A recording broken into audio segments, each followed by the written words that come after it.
Here, author, fly tyer, and blogger Matt Grobert is going to tie a Catskill-style dry fly with Hackle Tip Wings. It being October and Breast Cancer Awareness Month, he'll tie with bright pink materials, but any color can be used to produce this pattern. Both of our families have been profoundly affected by this disease, and we urge you to support efforts to find a cure. Matt starts with a Mustad 94840, a classic dry fly hook if there ever was one, in a size 12. He then loads a bobbin with a spool of fluorescent pink 70 Denier Ultra thread. Start your thread on the hook shank, leaving a full hook eye length of bare shank exposed behind the eye. Take a few wraps rearward before snipping or breaking off the tag. Leave your thread just slightly forward of the midpoint of the hook shank. From a dry fly neck, select 2 feathers for the wings. Good ones can usually be found in the upper third of the neck and out toward the edge. Pull the 2 feathers free from the skin. Snip off the lower half or so of the feathers to make them more manageable. Reorient them so their shiny sides are facing each other, with the dull or back sides of the feathers facing out. Then align their tips. While squeezing tightly with the thumb and index finger of your left hand, pull down and strip off the lower hackle fibers with your right. Once you have a bit of stem exposed, snip off the excess butt ends. Keep stripping away fibers until the hackle tips are approximately a full hook in length. When you're satisfied with the results, flip the hackle tips around, give their length one last check, and then lay the bare stems on top of the hook shank and take 2 or 3 thread wraps forward to secure them. Your wraps should go forward precisely to the 1/3 point on the hook shank. Pull the wings back and give the stems a little crease with your thumbnail. Wrap forward and take a few wraps immediately in front of the stems to brace the wings in an upright position. Then take a wrap or 2 behind them. This will essentially save your work up to this point. Don't worry if some of the hackle fibers didn't get pulled up to vertical. Simply snip them off with your tying scissors so none extend out over the hook eye. With your scissors in hand, it's also a good idea to trim off the excess rearward pointing stems. One single cross wrap between the wings, followed by a few more regular wraps in front, will really help to lock the wings in the correct position, like so.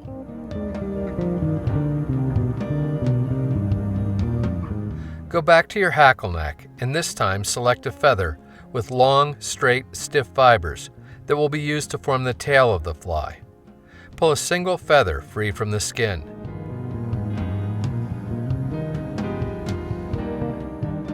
Gently preen the fibers down until they're perpendicular to the stem. Find a segment of nice straight fibers and strip about a 1/4 inch free. You want to try to keep the tips aligned during this process. If they get out of whack, you can correct them by aligning the butt ends. Measure to form a tail that, like the wing, is a full hook in length. In other words, from the front edge of the eye to the back edge of the bend.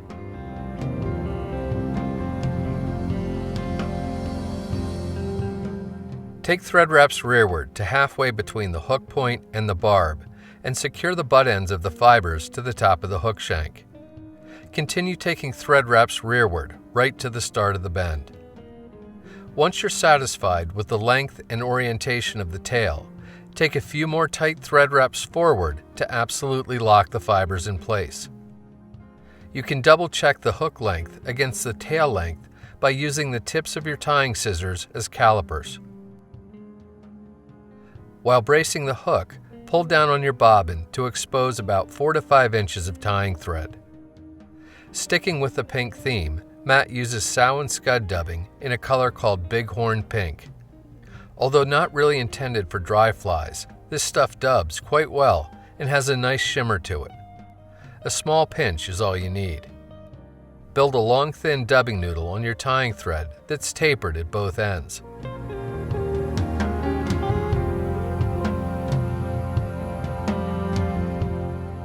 Start taking wraps so the dubbing begins right at the base of the tail, and make touching wraps forward to build up a well-tapered body on the fly.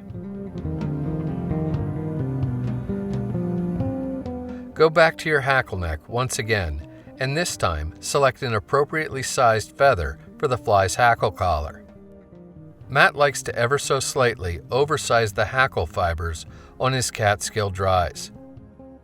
You can see here they extend just barely beyond the size 12 range on his hackle gauge. Prepare the hackle for tie-in by snipping off the lower webby part of the feather and then pulling down and stripping off about a 1/4 inch of fibers from both sides of the stem.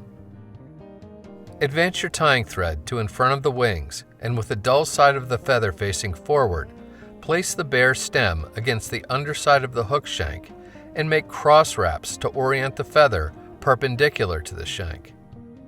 Keep taking thread wraps rearward to pull back and bind down the excess stem.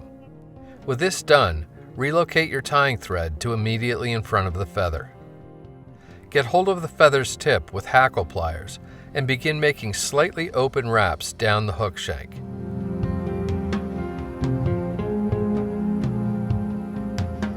Take a wrap that lands directly under the wings in order to navigate past them. Ideally, the dull or backside of the feather should be facing forward during this entire process. When you reach the dubbing, reverse direction and start wrapping forward, zigzagging your way through so as not to trap fibers.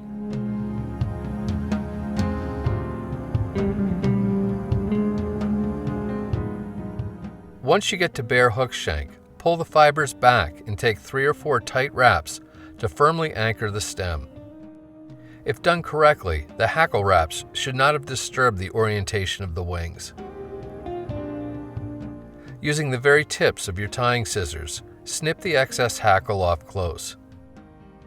Do a 3 or 4 turn whip finish and then snip or cut your tying thread free. A properly proportioned catskill dry is a thing of beauty, but getting them just right can take years of practice. All of the components need to be correctly sized and placed in order to get the fly to land and ride on the water surface in the ideal orientation. It's a worthy pursuit.